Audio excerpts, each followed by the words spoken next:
The flight attendant's voice cut through the tense silence. "I'm sorry, sir, but this young man has refused to give up his seat for you." As the old Marine gripped his cane tighter, the captain's voice suddenly crackled over the intercom, and every passenger fell completely still. What happened next would be talked about for years to come. Robert Coleman, 81 years old, stood in the crowded terminal of Philadelphia International Airport on November 11, 2023, Veterans Day. The irony wasn't lost on him. His weathered hands rested on a simple wooden cane, the kind issued by the VA that had seen better days. The noise of hurried travelers washed over him as he patiently waited for his flight to San Diego. His faded Marine Corps cap with the eagle, globe, and anchor emblem sat firmly on his silver hair, a quiet testament to his service that most rushing past didn't notice. Robert's shoulders, though slightly stooped with age, still carried the disciplined posture from his 30 years in the Marines.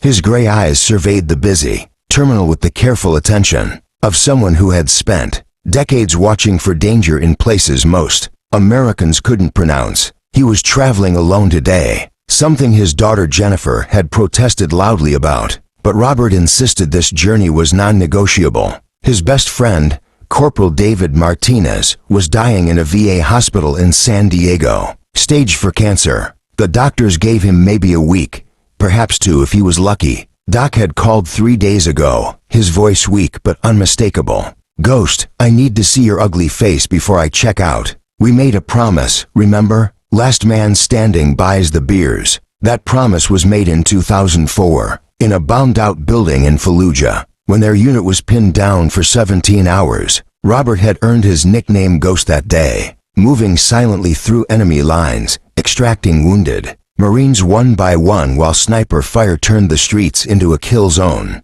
He'd carried 6 men to safety that night through smoke and chaos. Doc was number 7. Robert had enlisted in the Marine Corps in 1960, a young man from rural West Virginia who'd never seen an ocean before boot camp at Paris Island. Vietnam came calling in 1966. He served 3 tours in the jungles of Southeast Asia as a Force Recon Marine, one of the Corps' most elite units. The things he saw there, the things he did, they stayed with him every single day. After Vietnam, Robert had stayed in, finding purpose in service through the decades that followed. He'd trained young Marines, deployed to Beirut in 1983, during the barracks bombing that killed 141 of his brothers. He'd served in Desert Storm, and then when most men his age were retiring to golf courses and grandchildren, Robert had volunteered for one more tour, Iraq 2003. He was 61 years old when he deployed to Fallujah as a senior advisor. The younger Marines called him Pops. He called them his boys. On April 4, 2004, everything changed. Robert's convoy was ambushed in the Jolin district. An IED tore through their Humvee, killing the driver instantly and trapping 5 Marines inside the burning vehicle. Robert, thrown clear by the blast, had crawled back into the inferno 3 times, dragging men twice his size to safety. While enemy fire tore apart the street around him, his uniform melted to his skin. The smell of burning flesh, his own flesh, filled his nostrils. But he kept going back. On his 4th trip into that hellfire, he found Doc Martinez, unconscious and pinned beneath twisted metal. Robert tore the metal away with his bare hands, leaving strips of skin behind, and carried Doc 200 meters to the extraction point while insurgents closed in from every direction. 17 hours later, when reinforcements finally arrived,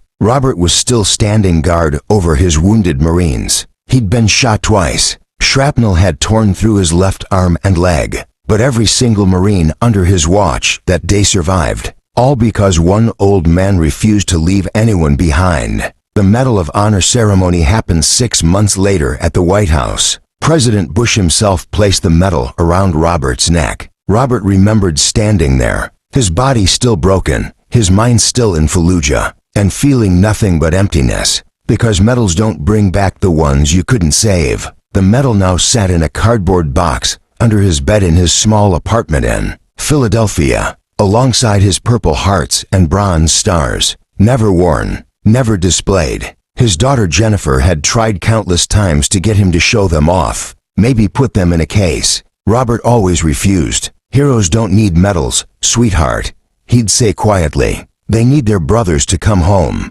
After Iraq, Robert had finally retired. His wife Mary, who'd waited through Vietnam, Beirut, Desert Storm, and Iraq, had passed away in 2019. 63 years of marriage ended with her hand in his at a Philadelphia hospice. Now Robert lived alone, surviving on his military pension and VA disability. His PTSD had worsened with age. Some nights he'd wake up screaming, back in that burning Humvee, smelling flesh and metal and death. His grandchildren loved him, but didn't quite understand the quiet, distant man who sometimes stared at nothing for hours. Only Doc understood. Only Doc had been there. The ticket in Robert's pocket was basic economy, the cheapest available. His pension didn't stretch far, especially with medications that cost more than his rent some months. Jennifer had tried to upgrade his seat, even offered to pay for first class. Robert had refused, his Marine pride still intact after all these years. Marines don't ask for special treatment. We adapt and overcome. Now, as boarding began for Flight 437 to San Diego, Robert stood patiently in Zone 4. He watched first-class passengers board, businessmen in $1,000 suits, young people filming themselves for social media, families with priority access. Zone 1 passed, Zone 2 passed, Zone 3 passed. Finally, his group was called. Robert made his way slowly down the jetway, his cane tapping against the floor with each careful step. His hip screamed with every movement. A piece of shrapnel still lodged near. His spine made any extended activity excruciating, but he'd learned to manage pain decades ago. Pain was temporary. Brothers were forever. As Robert entered the aircraft, he carefully checked his boarding pass one more time. Seat to 7B, middle seat, deep in the back of the plane, squeezed between two strangers for the next 5 hours. His hip wouldn't survive it, he knew, but he'd survived worse, much worse. The aisle was clogged with passengers stowing luggage, taking selfies, arguing over overhead bin space. Robert's small duffel bag, the same one he'd carried through 3 tours, felt heavier than it should. Inside were just the essentials. His medications, enough to last the trip. Doc's favorite cigars, Cuban ones that Doc somehow always managed to find no matter where they were deployed. And a photograph, worn and faded at the edges, showing 7 Marines in dusty uniforms, arms linked, grinning despite the hell that surrounded them in Fallujah, only to remain alive now. Soon it would be one. As Robert slowly made his way down the narrow aisle, a flight attendant noticed his pronounced limp and the way he gripped his cane, with white knuckles. Her name tag read Sarah. She had kind eyes that reminded Robert of his daughter. She approached quietly, speaking softly so other passengers wouldn't hear. "Sir, I notice you're having some difficulty. Your seat is quite far back, and it's a middle seat. The flight is completely full, but perhaps I could ask if someone would be willing to switch with you. An aisle seat would be much more comfortable." Robert's first instinct was to refuse. Marines don't ask for help. Marines don't show weakness. But then his hip sent a lightning bolt of pain straight up his spine, and his leg nearly buckled. He steadied himself against a seat back. "Ma'am, I would appreciate that, if it's not too much trouble." Sarah smiled warmly. "It's no trouble at all, sir. Let me see what I can do." She scanned the cabin, looking for someone in an aisle seat who might be willing to help. That's when she spotted him. Row 4, seat C, aisle seat, extra legroom. A young man, maybe 27 or 28 years old, dressed in expensive designer clothes.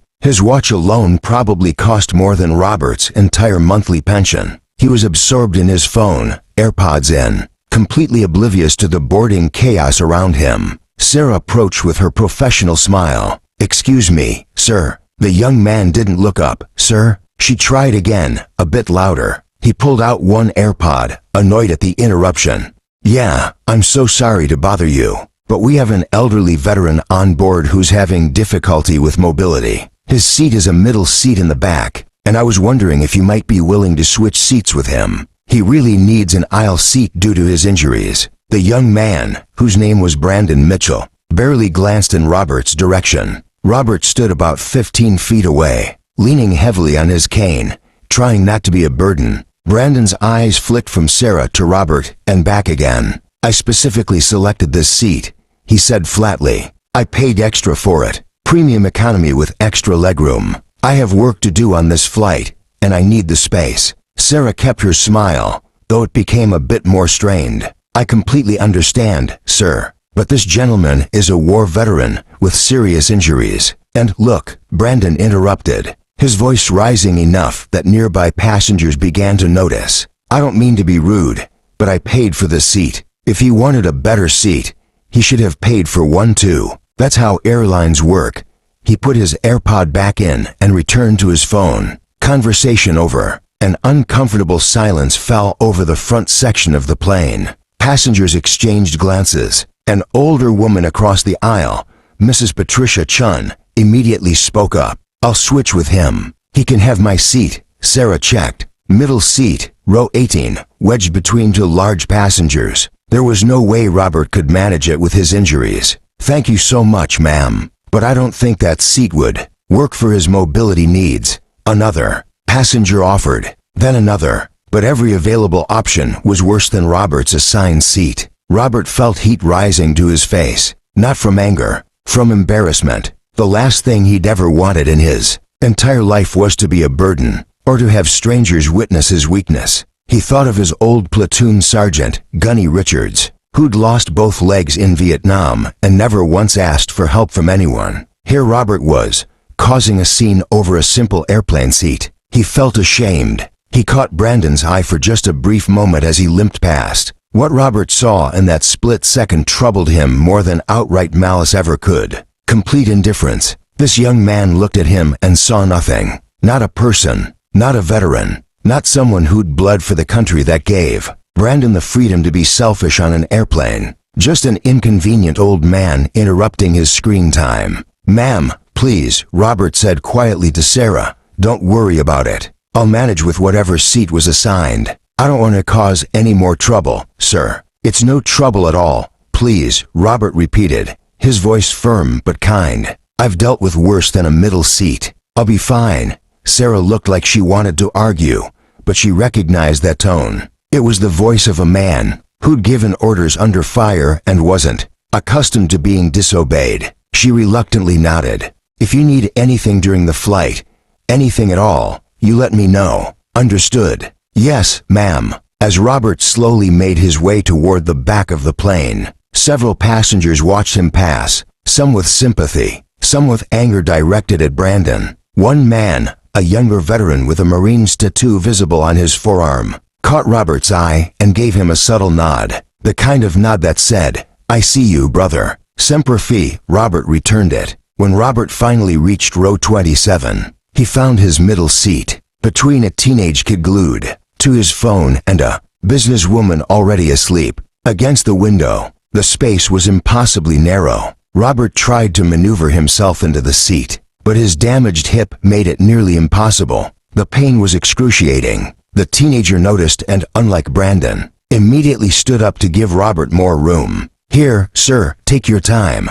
Thank you. Son, Robert finally wedged himself into the seat. His knee pressed painfully against the seat in front of him, his shoulders cramped by the narrow space. This was going to be a long 5 hours. As he settled in, his mind drifted to the young Marines he'd once trained. How they'd learned to look out for one another. How no small comfort was ever taken for granted in the cramped quarters of a forward operating base. How they shared everything, from rations to body armor, because that's what brothers do. The discomfort in his hip faded against the sharper pain of seeing how the world had changed, how the bonds of mutual respect seemed to have frayed in ways he couldn't quite understand. His hand unconsciously moved to the small photograph in his wallet. The edges were worn smooth from years of handling. 7 young Marines, arms linked, standing before a bullet-riddled wall in Fallujah. Brothers, only 3 had made it home alive from that deployment,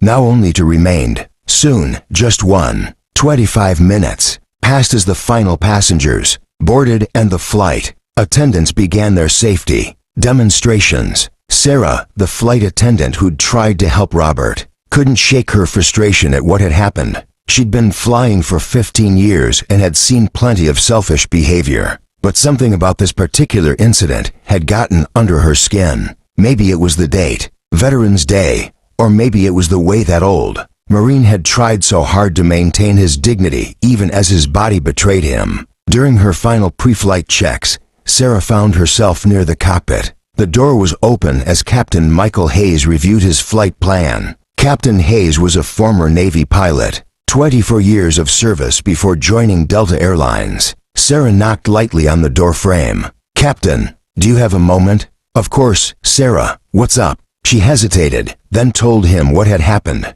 About the elderly veteran, about the young man who'd refused to switch seats, about how Robert had limped to the back of the plane, trying not to be a burden. Captain Hayes listened without interrupting. His expression gradually darkened. When Sarah finished, he was quiet for a long moment. "This veteran," he finally said. "Did you catch his name?" "I think his boarding pass said Coleman." "Robert Coleman." Captain Hayes pulled up the passenger manifest on his tablet. He scrolled until he found the name. Robert Coleman. Seat to 7B. Hayes stared at the name for several seconds. Then he did something unusual. He ran the name through a military database that pilots have access to for certain security purposes. What came up on the screen made him go pale. Master Sergeant Robert J. Coleman, USMC, retired. Medal of Honor recipient. 3 Purple Hearts, 2 Bronze Stars, Silver Star, Navy Cross. The citation for his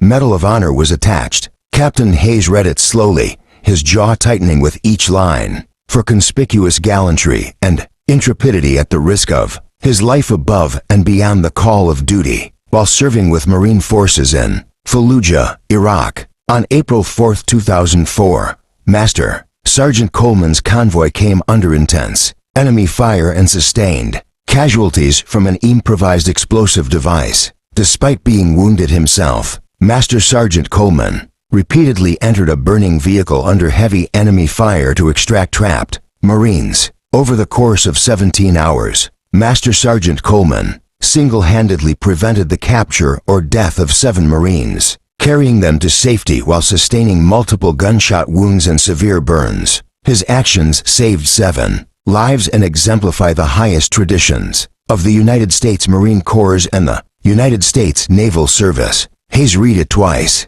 Then he requested the manifest details for the passenger in seat. For C. Brandon Mitchell, CEO of a tech startup, frequent flyer, gold status. Captain Hayes closed his tablet and sat back in his seat. His co-pilot, First Officer Jennifer Park, noticed his expression. "Everything okay, Captain?" "No," Hayes said quietly. "Everything is not okay." He stood up and stepped into the cabin. The boarding door had just been closed. Flight attendants were doing final checks. Hayes walked slowly down the aisle, his pilot's uniform commanding immediate attention. Several passengers noticed him and fell silent. He stopped at row 27. Robert was sitting with his eyes closed, his cane resting awkwardly across his lap, clearly in pain, but trying to endure it silently. "Mr. Coleman?" Robert's eyes opened. He looked up at the captain, confused. "Yes, sir. Sir, I'm Captain Hayes. I'm going to be flying us to San Diego today. Before we take off, I need to speak with you. Would you mind coming with me to the front of the aircraft?" Robert's confusion deepened. "Is something wrong?" "No, sir. Nothing's wrong. Please, if you'd come with me." Robert struggled to stand, his hip screaming in protest. The teenage boy next to him jumped up to help. Captain Hayes offered his arm, and Robert reluctantly accepted it. The entire cabin watched in silence as the elderly Marine slowly made his way forward, leaning on both his cane and the captain. When they reached the front, Hayes picked up the intercom handset. His voice filled the cabin, and every conversation stopped. "Ladies and gentlemen, I apologize for the delay. My name is Captain Michael Hayes, and I have the honor of being your pilot today. Before we depart, there's something important I need to address." Brandon looked up from his phone, annoyed at yet another interruption. Hayes continued, "We have a very special passenger on board today. Master Sergeant Robert Coleman, United States Marine Corps, retired. Master Sergeant Coleman is a recipient of the Medal of Honor, our nation's highest military decoration." Gasps rippled through the cabin. People craned their necks to see. Robert stood next to Hayes, his face flushing with embarrassment. This was the last thing he wanted. On April 4, 2004, Hayes continued, his voice thick with emotion. Master Sergeant Coleman saved 7 Marines from a burning vehicle in Fallujah, Iraq, while under heavy enemy fire. He was 61 years old at the time. He was shot twice and sustained severe burns, but he refused to stop until every single Marine under his watch was safe. The cabin was utterly silent now. Master Sergeant Coleman didn't seek recognition for his actions. In fact, he rarely speaks about them. He's traveling today to visit a dying friend, a brother Marine who was one of the men he saved that day in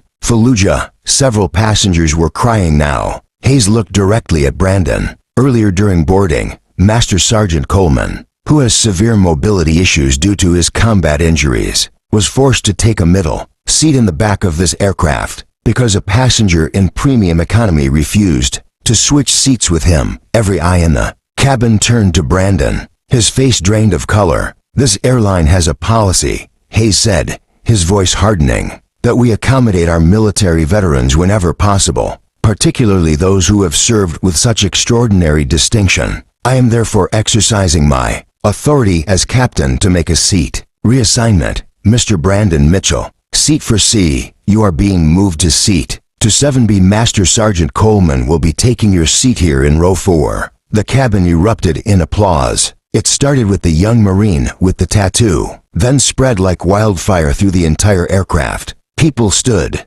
They cheered. Brandon sat frozen, his face now bright red, as every passenger stared at him with contempt.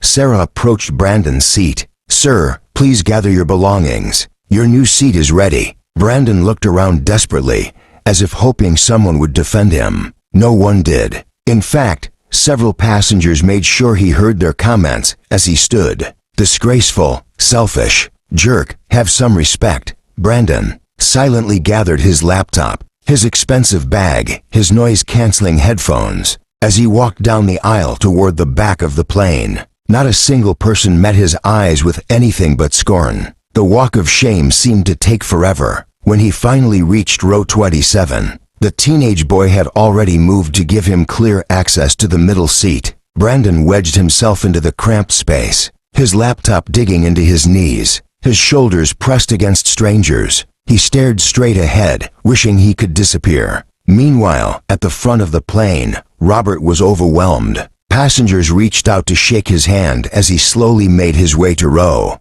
4. Thank you for your service. God bless you. Sir, my father served in Vietnam. Thank you. An elderly woman gently touched his arm, tears in her eyes. My brother was a Marine. He didn't come home from Khe Sanh.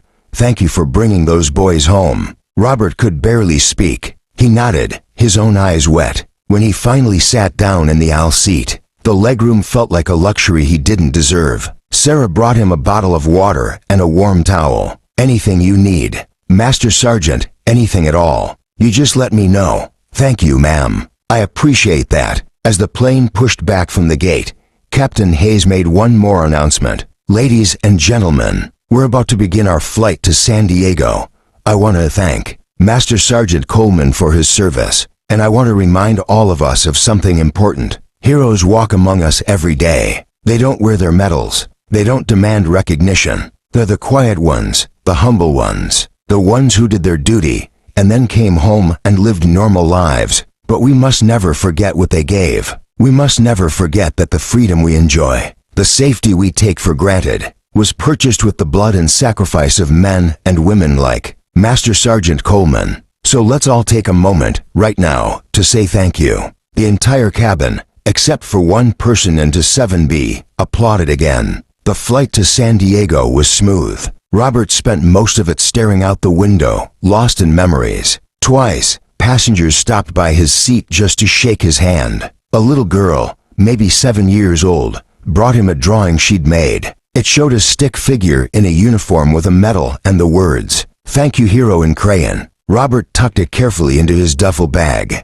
About 2 hours into the flight, Captain Hayes left the cockpit during cruise and came back to sit with Robert for a few minutes. Master Sergeant, I wanted to tell you something personal, sir. You don't have to, please. I need to say this. Hayes took a breath. My father was Navy, corpsman with the Marines in Vietnam. He was at Kisan in 1968. Robert nodded slowly. He knew Kisan. Every Marine knew Kisan. He came home from that war broken. Hayes continued. PTSD before anyone called it that. Nightmares. Flashbacks for years. He struggled. Our family struggled. But he always told me one thing. He said the only reason he survived that hell was because of men like you. Marines who refused to leave anyone behind. Who carried wounded corpsmen to safety. Who fought like demons to protect their brothers. Hayes's voice cracked slightly. My father passed away 5 years ago. But before he died, he made me promise something. He made me promise that if I ever had the chance to help a veteran, any veteran, I would do it. No questions asked. He held out his hand. Thank you, Master Sergeant, for men like my father. For all of them. Robert shook his hand, unable to speak. Meanwhile, in row 27, Brandon Mitchell was having the worst flight of his life. It wasn't just the cramped seat or the lack of legroom. It was the weight of shame that pressed down on him like a physical force. The teenager next to him had been polite but cool. The businesswoman by the window hadn't said a word to him. Brandon had spent the first hour trying to work on his laptop, but he couldn't focus. He kept thinking about the look in that old Marine's eyes when he'd refused to move. He kept hearing Captain Hayes's voice over the intercom, describing what Robert Coleman had done. Saved 7 lives while being shot and burned alive. At 61 years old, Brandon was 28. He'd built a successful app company. He had investors, employees, a penthouse in Manhattan. He'd thought he was important. He'd thought his comfort mattered. Now he felt sick to his stomach. Around hour 3 of the flight, Brandon pulled out his phone and opened Google. He typed in Robert Coleman Medal of Honor. What he found made his shame deepen into something else. Something like horror at his own behavior. Articles about the Fallujah rescue. Photos of a much younger Robert Coleman receiving the Medal of Honor from President Bush. Video interviews, where Robert deflected questions about his heroism, always redirecting to talk about the Marines he'd served with. One quote stood out. I didn't do anything special. I did what any Marine would do. We don't leave our brothers behind. That's not heroism. That's just being a Marine. Brandon read that quote 3 times. Then he opened his text messages and found his mother's contact. His mother had been asking him for months to visit his grandfather. Brandon's grandfather, Thomas Mitchell, was 84 and lived in a nursing home in Connecticut. Grandpa Tom never talked about his military service. Brandon had always assumed he'd been some clerk or something. Never saw combat. Now Brandon wondered. He opened a new message to his mother. Mom, was Grandpa Tom in combat during Vietnam? The reply came 15 minutes later. Yes, sweetie. He was a door gunner on helicopters. He saved a lot of lives. He doesn't like to talk about it. Why do you ask? Brandon stared at his phone. His grandfather was a hero, and Brandon couldn't remember the last time he'd visited him. Couldn't remember the last time he'd asked about his life, his service, his experiences. Grandpa Tom was just old, irrelevant, in the way, just like Brandon had treated Robert Coleman. When the plane finally landed in San Diego, passengers began gathering their belongings. Brandon stayed seated, waiting. He needed to do something. He didn't know what, exactly, but he couldn't just walk off this plane and pretend this hadn't happened. As Robert slowly stood and gathered his small duffel bag, Brandon pushed his way forward through the aisle. Excuse me, sorry, I need to. Excuse me. He reached row 4 just as Robert was about to head toward the exit. Sir, Robert turned. He recognized Brandon immediately. For a moment, Brandon couldn't speak. Then the words came tumbling out. Sir, I'm Brandon Mitchell. I was the one in this seat, the one who refused to move. Robert nodded slowly. I know who you are, son. I need to apologize. I need to tell you that I'm ashamed of how I acted. I was selfish and rude, and I had no idea who you were or what you'd done, and even if I had known, I should have moved anyway because it was the right thing to do. And son, Robert interrupted gently. Breathe. Brandon stopped. Robert's weathered face showed no anger, just a quiet sadness. You don't need to apologize to me, Robert said. I've dealt with worse than a cramped airplane seat. Trust me, but you shouldn't have had to. You deserved better. You deserve better. Robert was quiet for a moment. Can I tell you something, Brandon? Yes, sir. The world isn't divided into heroes and villains. It's mostly good people who sometimes forget to see each other. You forgot to see me today. That's all. But I should have. You should have. You're right. But now you know. Now you understand. So the question isn't whether you made a mistake today. The question is what you're going to do tomorrow. Brandon felt tears burning his eyes. My grandfather was in Vietnam. He was a door gunner. I haven't visited him in over a year. I didn't think it was important. Robert's expression softened even more. Then go visit him. Ask him about his service.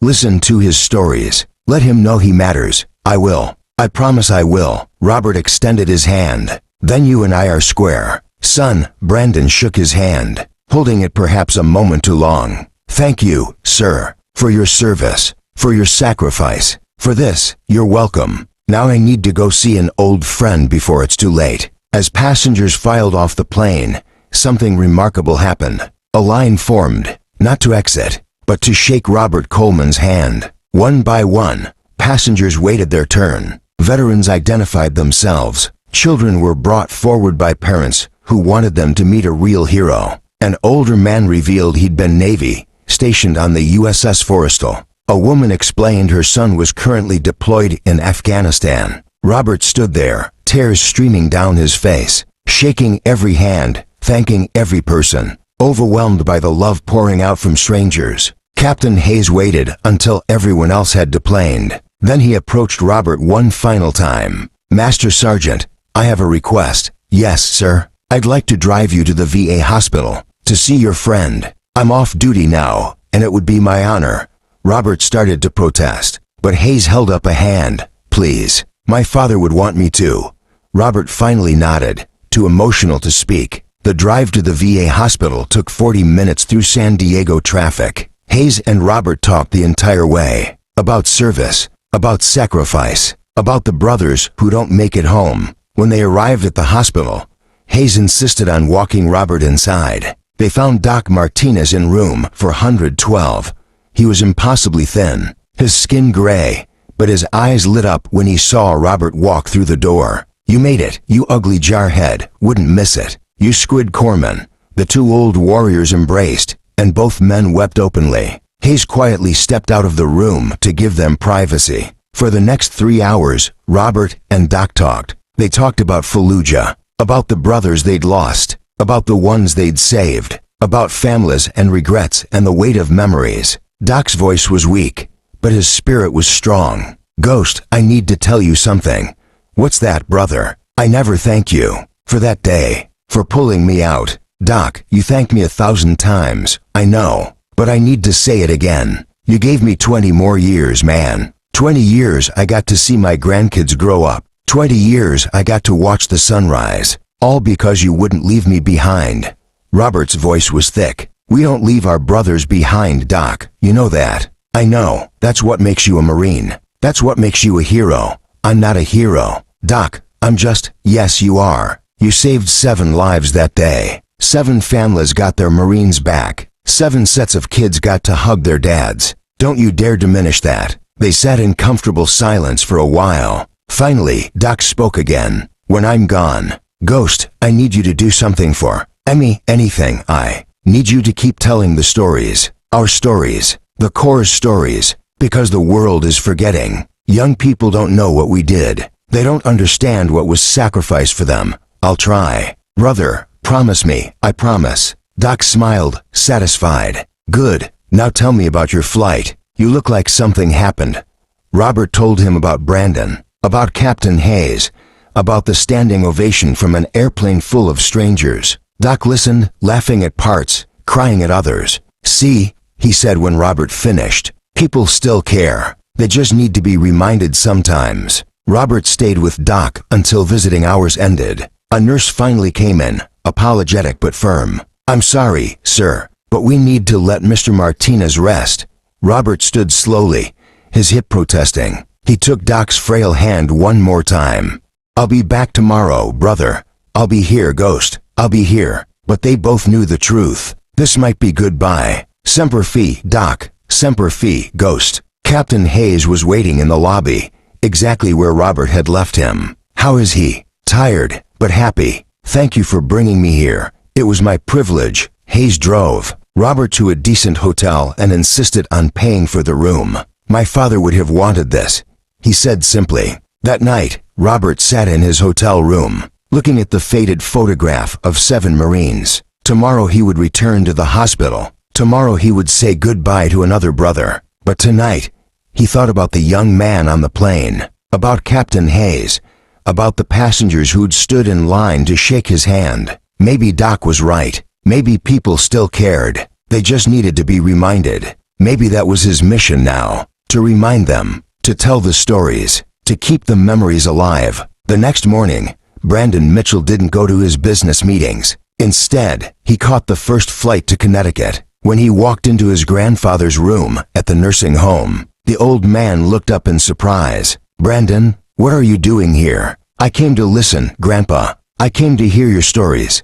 Thomas Mitchell's eyes filled with tears. You want to hear about Vietnam?" "Yes, sir. I want to hear everything." And for the next 4 hours, Brandon listened, as his grandfather spoke for the first time in decades about the war, about the men he'd served with, about the helicopter missions that still haunted his dreams. When Brandon finally left, he hugged his grandfather tighter than he had since he was a child. "I'll be back next week, Grandpa. I promise." "I'd like that, son. I'd like that very much." 3 days later, Doc Martinez passed away peacefully with Robert holding his hand. At the funeral, Captain Hayes attended alongside dozens of Marines from Doc's old unit. Brandon Mitchell sent flowers with a note. "For a man who understood what service means, you helped me see. Thank you." Robert read the note and smiled through his tears. Maybe there was hope after all. 6 months later, Robert was invited to speak at a high school Veterans Day assembly. He told them about Doc, about Fallujah, about what it means to leave no one behind. When he finished, the auditorium of 800 students rose to their feet in applause. Afterward, dozens of kids lined up to shake his hand, to hear more stories, to understand. That night, Robert called Jennifer. "I think I found my new mission." That night, Robert called Jennifer. "I think I found my new mission, sweetheart." "What's that, Dad?" Jennifer asked, her voice warm with curiosity. "Telling the stories, making sure these kids understand what was sacrificed for them. Doc asked me to do it, and today, I saw why it matters." Jennifer was quiet for a moment, then her voice cracked slightly. "Dad, I'm so proud of you. Mom would be too, I know, honey. I know she would." Over the following months, Robert became a regular speaker at schools, veteran organizations, and community centers throughout the Philadelphia area. His daughter helped him set up a small website, where he shared stories from his service and from the Marines he'd served with. The site became unexpectedly popular, drawing thousands of visitors each month. Young people reached out to him through email, asking questions about service, sacrifice, and what it means to be part of something bigger than yourself. Robert answered every single message personally, often staying up late into the night at his computer, his reading glasses perched on his nose, hunting and pecking at the keyboard with 2 fingers. Brandon Mitchell became one of his most frequent correspondents. The young CEO had undergone a profound transformation. He visited his grandfather every weekend without fail, recording hours of interviews about Thomas Mitchell's service in Vietnam. Brandon started a foundation called Silent Heroes, dedicated to recording and preserving the stories of aging veterans before their voices were lost forever. He reached out to Robert for advice on how to properly honor these men and women. "Mr. Coleman, I want to do this right. I want to make sure their stories are told with the respect and dignity they deserve. Then listen more than you talk." "Son," Robert replied, "let them tell it in their own words. Don't try to make them heroes. They'll show you who they are." 6 months after that fateful flight, Brandon invited Robert to New York City for the official launch of the Silent Heroes Foundation. The event was held at a prestigious venue in Manhattan, attended by business leaders, philanthropists, and dozens of veterans from various conflicts. When Robert walked into the ballroom, leaning on his cane and wearing his dress blue uniform for the first time in years, the entire room stood and applauded. Brandon greeted him at the door, along with his grandfather Thomas. The 2 old warriors, 1 Marine and 1 Army, embraced like long-lost brothers. understanding passing between them without words. "Grandpa talks about you all the time," Brandon said, his eyes glistening. "Says you remind him of the men he served, with your grandsons. Doing something important here," Robert told Thomas. "You should be proud." "I am," Thomas replied, his voice strong despite his age. "But I'm more proud that he finally understands." During the event, Brandon took the stage to explain the Foundation's mission. "6 months ago, I was a different person," he began, his voice echoing through the ballroom. "I was successful by society's standards. I had money, status, all the things I thought mattered. But I was also blind. Blind to the sacrifices made by generations before me. Blind to the quiet heroes walking among us every day." He paused, looking directly at Robert. Other airlines soon followed suit, creating a ripple effect throughout the industry. Hayes often thought about his father, the Navy corpsman who had struggled so much after Vietnam. "I wish he could have lived to see this," Hayes told Robert over coffee one afternoon at the Philadelphia airport. "He would have been so proud." "He knows," Robert said simply. "Trust me, brother, he knows." 2 years after their encounter on Flight 437, Robert received an invitation to speak at a major Veterans Day ceremony in Washington, D.C. The event would be attended by the President, members of Congress, and thousands of veterans from across the nation. Robert almost declined, his natural humility making him uncomfortable with such attention. But Jennifer convinced him to accept. "Dad, this isn't about you seeking recognition. This is about you honoring Doc's memory by telling the stories, by reminding people why these sacrifices matter." She was right. Of course, she usually was. On November 11, 2025, Robert stood at a podium on the National Mall, looking out at a sea of faces, some young, some old, all of them present to honor those who had served. His prepared remarks sat in front of him, carefully written with Jennifer's help. But when he opened his mouth, different words came out. "My name is Robert Coleman, and I'm a United States Marine," he began, his voice surprisingly strong despite his age. 2 years ago, I was just an old man trying to catch a flight to see a dying friend. I didn't expect anything special. I didn't want anything special. But something happened on that flight that reminded me of an important truth." He paused, gathering his thoughts. "We live in a divided time. People are angry, scared, disconnected from one another. It's easy to forget that we're all Americans, that we all share this incredible gift of freedom that was purchased with blood and sacrifice. But here's what I learned on that plane: the spirit of service, the spirit of sacrifice, the spirit of looking out for one another. It's not dead. It's just sleeping sometimes, and all it needs is a reminder to wake up." Robert spoke for 20 minutes, telling the story of Doc Martinez, of the 7 Marines he'd pulled from that burning Humvee, of the young man on the plane who learned to see beyond himself. "Brandon Mitchell taught me something important," Robert continued. "He taught me that people can change, that one moment of recognition, one reminder of what really matters, can transform a life." Since our encounter, Brandon has dedicated himself to preserving the stories of veterans. Through his foundation, he visits his grandfather every week. He's become an advocate for veterans' causes, all because he was willing to see his mistake and learn from it. The crowd was utterly silent, hanging on every word. "I'm 83 years old now," Robert said, his voice softer. "I've lived a long life, seen a lot of things. I've watched brothers die in my arms. I've experienced pain that I wouldn't wish on my worst enemy. But I've also experienced the incredible privilege of serving something bigger than myself, of being part of a brotherhood that transcends time and space and even death." He looked directly at the young service members in the audience. "To those of you currently serving, thank you. Thank you for continuing this tradition of service, for being willing to stand in harm's way so that others don't have to. Your sacrifice matters, even when it feels like the world doesn't notice." Then he addressed the civilians. "And to everyone else, I want to challenge you with something. You don't have to be in the military to serve. Service is about seeing beyond yourself. It's about recognizing that we're all connected, that we all matter, that we all have something to contribute." That young man on the plane, Brandon, he learned that lesson. And now he's changing lives, preserving memories,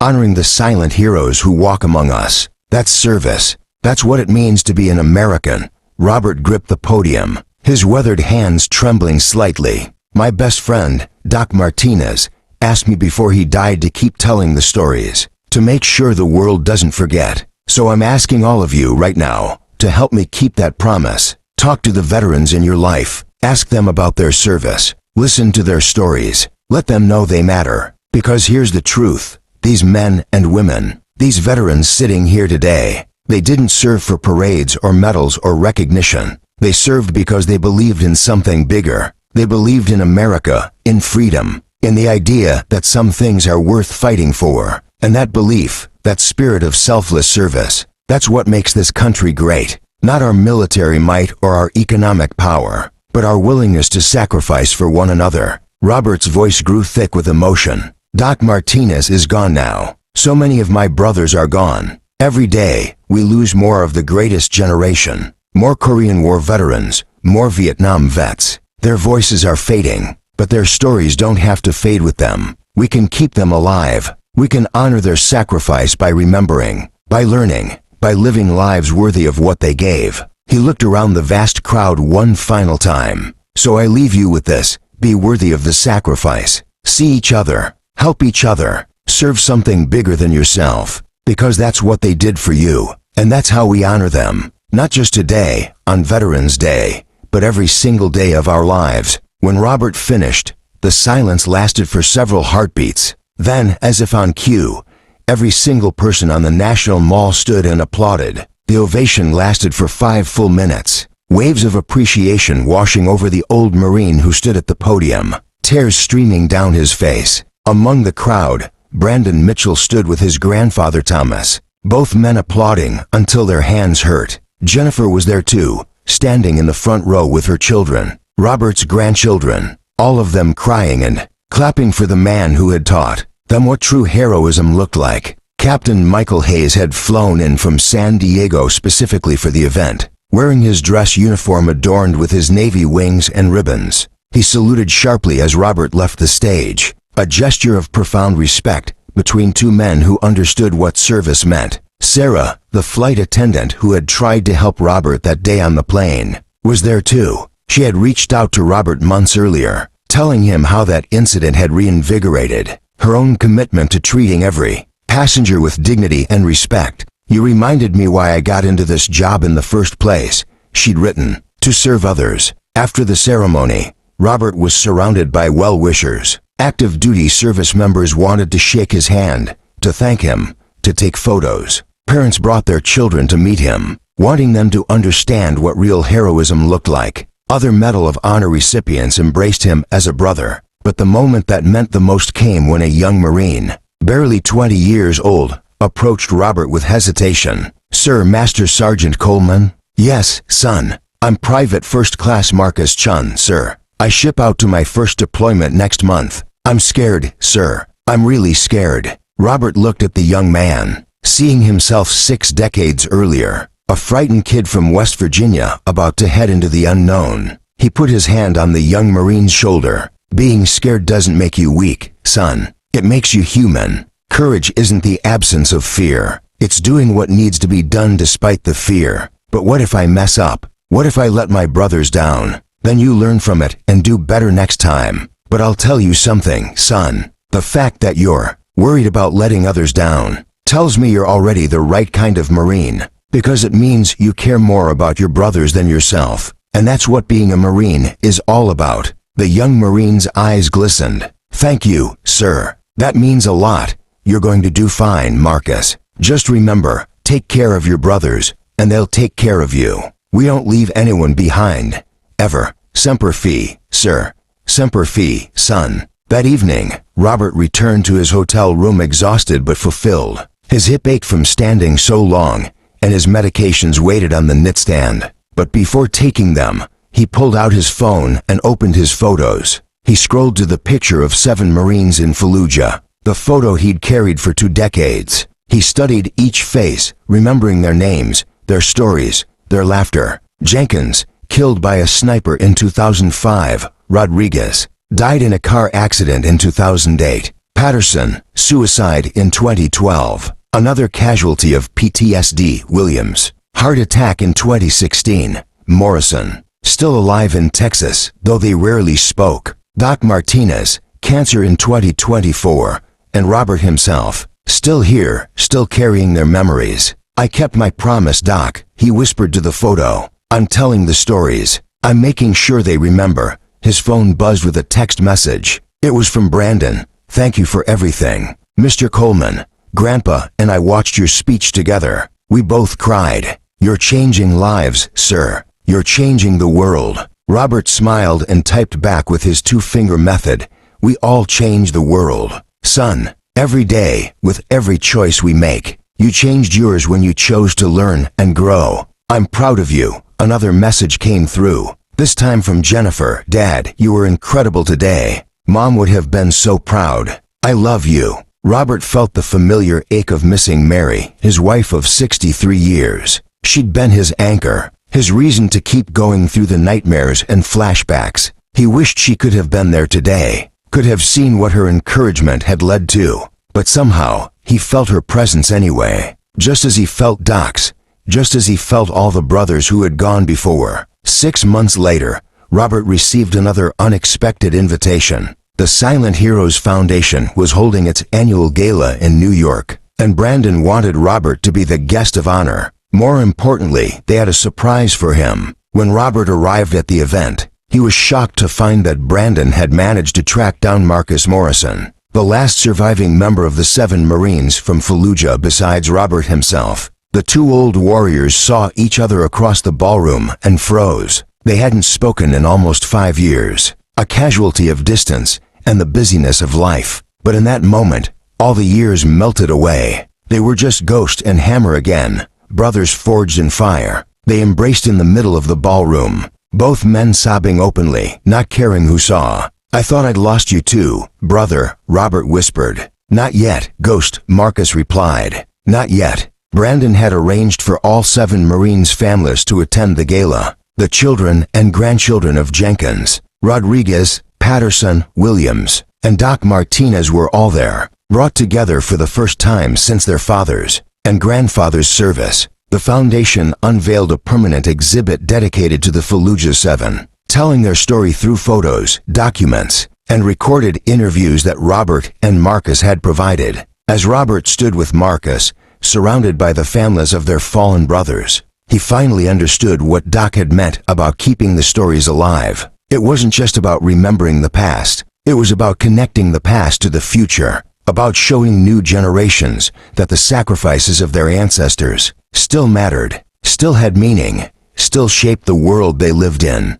Doc Martinez's daughter, Maria, approached Robert with a small wooden box. Mr. Coleman, my father wanted you to have this. He made me promise to give it to you after he was gone. Robert opened the box with trembling hands. Inside was Doc's Navy Cross, the medal he'd received for his own heroism during a different engagement in Fallujah. Attached was a note in Doc's shaky handwriting. Ghost, you saved my life so I could have 20 more years with my family. This medal doesn't belong to me. It belongs to you, because without you, I wouldn't have been there to earn it. You gave me time, brother. Time to watch my daughters grow up. Time to meet my grandchildren. Time to live. That's a gift I can never repay. But I want you to know, you're the real hero. Always have been. Always will be. Semper Fi, Doc. Robert held the medal, his vision blurred by tears. All around him, people were crying too, moved by the bond between these warriors that transcended even death.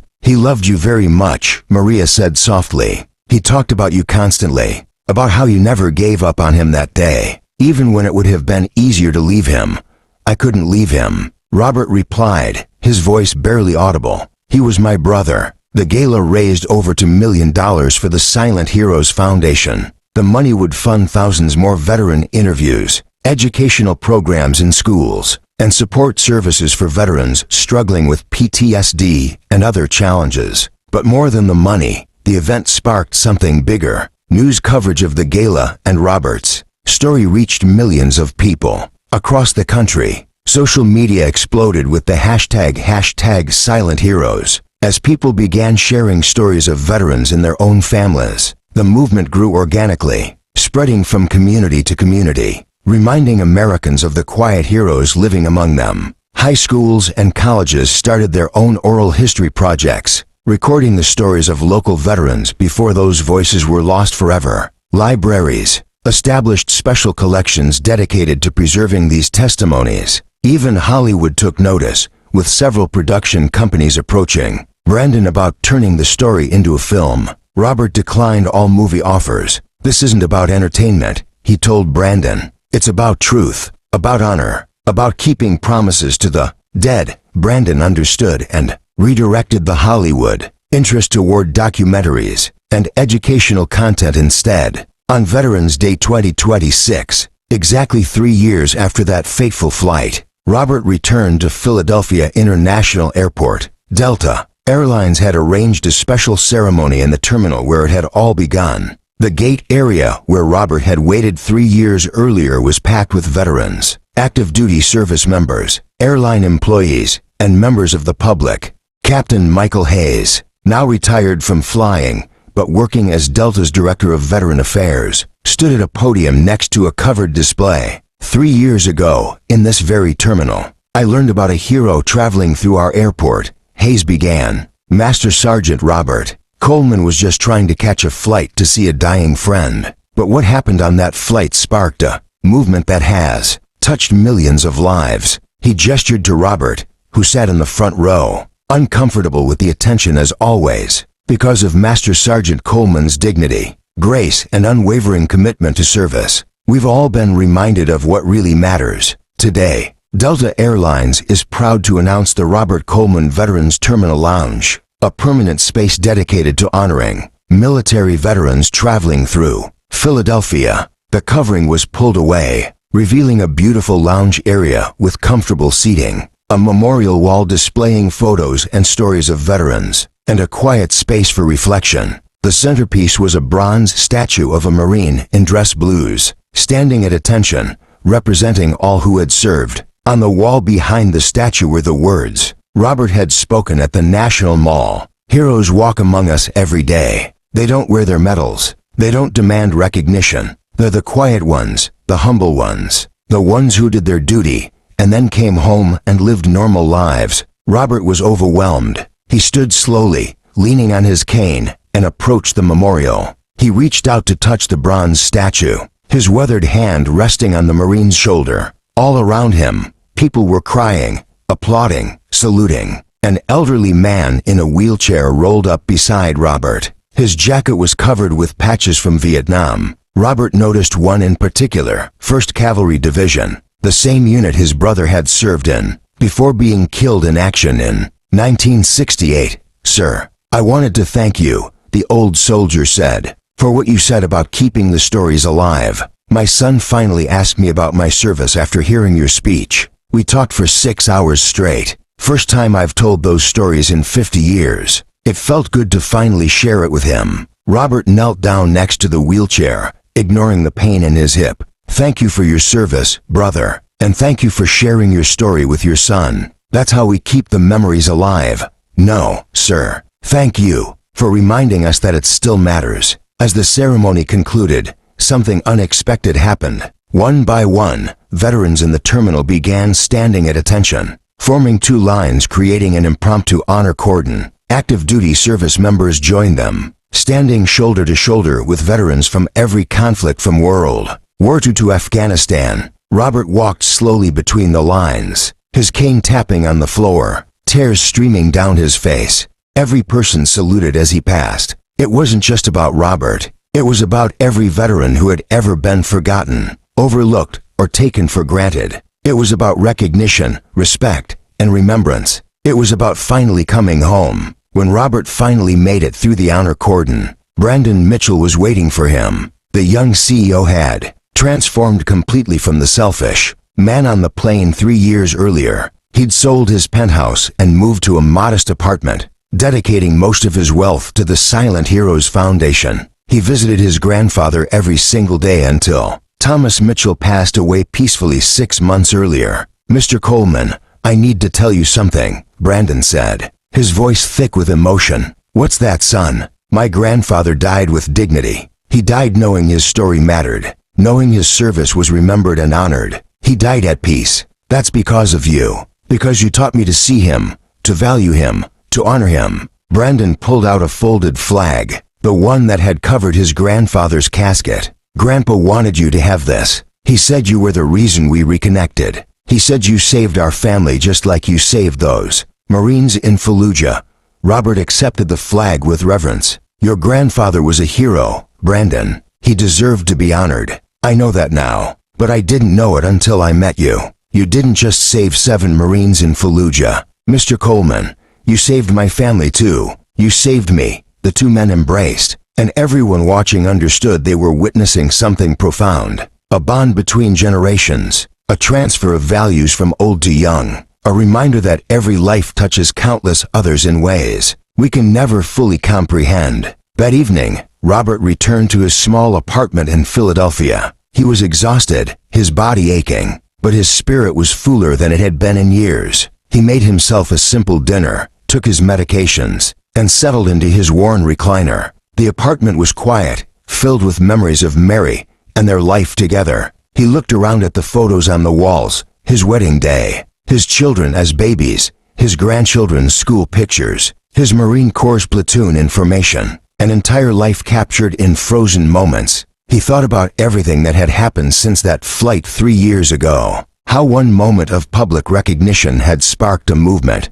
How one young man's transformation had inspired thousands. How the promise he'd made to Doc was being kept in ways he never could have imagined. His phone buzzed with messages from people across the country, thanking him, sharing their own stories, asking for advice. He'd answer them all, eventually, hunting and pecking at his keyboard with 2 fingers like always. But tonight, he was content to simply sit and remember. He thought about all the brothers who hadn't made it home. The ones who died in rice paddies and deserts and mountains far from home. The ones who made it back but couldn't escape the wars in their minds. The ones who were slowly fading away in VA hospitals and nursing homes. Their stories untold. "I'm doing my best, Doc," he whispered to the empty room. "I'm keeping the promise. I'm telling the stories. And somewhere, in whatever place warriors go when their battles are finally over." Doc Martinez smiled. Robert Coleman passed away peacefully in his sleep on April 4, 2029. It was the 25th anniversary of the Fallujah rescue.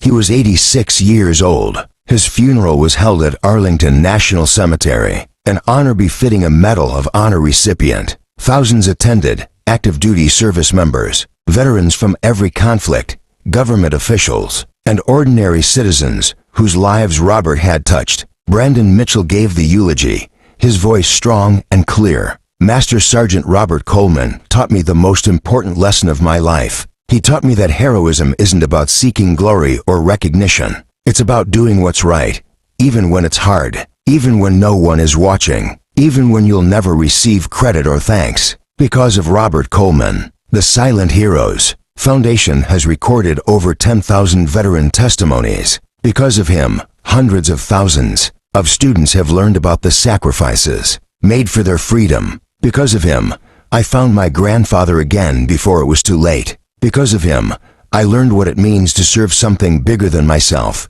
Brandon paused, fighting back tears. But Master Sergeant Coleman would tell you he was no hero. He would say he was just a Marine doing his duty. He would redirect praise to his brothers, especially the ones who didn't come home, because that's who he was: humble, selfless, dedicated to others above all else. So today, we don't just honor Robert Coleman. We honor every silent warrior who ever served, every quiet hero who did their duty and came home and lived a normal life, every man and woman who sacrificed for something bigger than themselves. That is Master Sergeant Coleman's legacy. That is what he fought for. That is what he died for. And that is what we must never forget. As Robert's casket was lowered into the ground, a bugler played taps.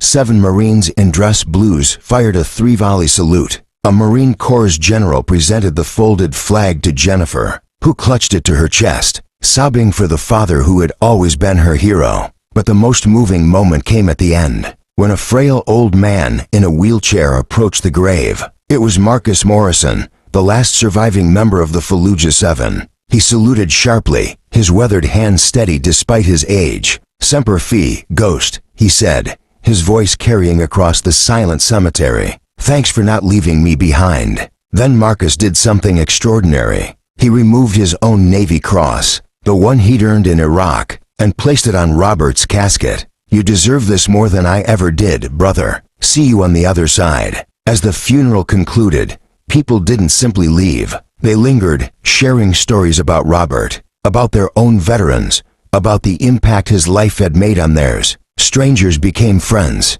Young people asked questions of old warriors. Connections were made that would last for years. In the months and years that followed, Robert Coleman's story continued to inspire. The Silent Heroes Foundation grew into a national organization with chapters in all 50 states. Schools incorporated veteran oral histories into their standard curriculum. The number of Americans who could name a veteran in their own family and tell their story increased dramatically. Brandon Mitchell never forgot the lesson he learned on that flight. He continued his work with the foundation, eventually writing a best-selling book titled, "The Last Salute: How One Marine Taught Me to See." All proceeds went to veteran causes. Captain Michael Hayes expanded Delta's veteran programs to include career placement assistance, helping transitioning service members find civilian employment. Other airlines and corporations followed suit, creating a nationwide network of veteran support. Sarah, the flight attendant, became a trainer for Delta, teaching new employees about the importance of recognizing and honoring veterans. Her story about Robert was shared in orientation sessions across the company. And Private First Class Marcus John, the young Marine who approached Robert after the National Mall speech, served with distinction in 3 deployments. When he returned home, he joined the Silent Heroes Foundation, recording the stories of his fellow veterans. Years later, he would tell his own children about the old Marine who taught him what courage really meant. 10 years after that flight, on Veterans Day 2033, a new memorial was unveiled at the Marine Corps War Memorial in Arlington. It depicted 7 Marines, standing shoulder to shoulder, arms linked in brotherhood. The inscription read, "The Fallujah 7, in honor of Master Sergeant Robert J. Coleman, USMC, and the Marines he saved on April 4, 2004, and in memory of all who serve in silence, never forgotten, never forsaken, never left behind." At the dedication ceremony, now Senator Brandon Mitchell spoke to a crowd of thousands. 20 years ago, I was a selfish young man who couldn't see beyond my own convenience. Then I met a hero, and everything changed. Master Sergeant Coleman taught me that the measure of a society isn't found in its wealth or power, but in how it treats its heroes, not just on Veterans Day, but every single day. He gestured to the memorial behind him. These 7 Marines represent every service member who ever wore the uniform, everyone who sacrificed, everyone who served. They remind us that freedom isn't free, that someone always pays the price,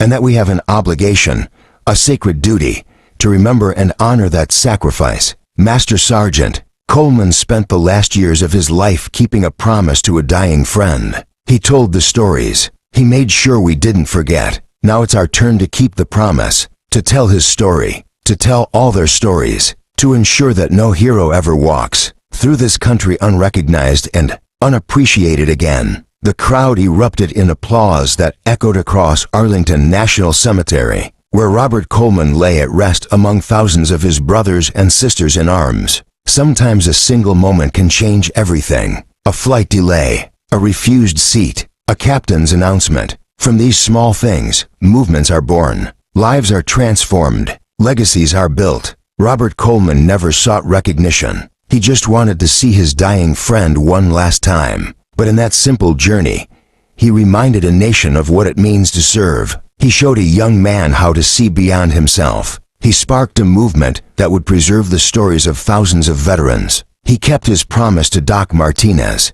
The silent warriors are still among us, in every community, every city, every corner of this nation. They don't wear their medals. They don't demand recognition. They're the quiet ones, the humble ones, the ones who did their duty and came home and lived normal lives. But their stories matter. Their sacrifices matter. They matter. And as long as there are people willing to listen, willing to remember, willing to honor them, those stories will never die. Just as Robert Coleman would have wanted, just as Doc Martinez had asked, just as all the silent warriors deserve. Semper Fi.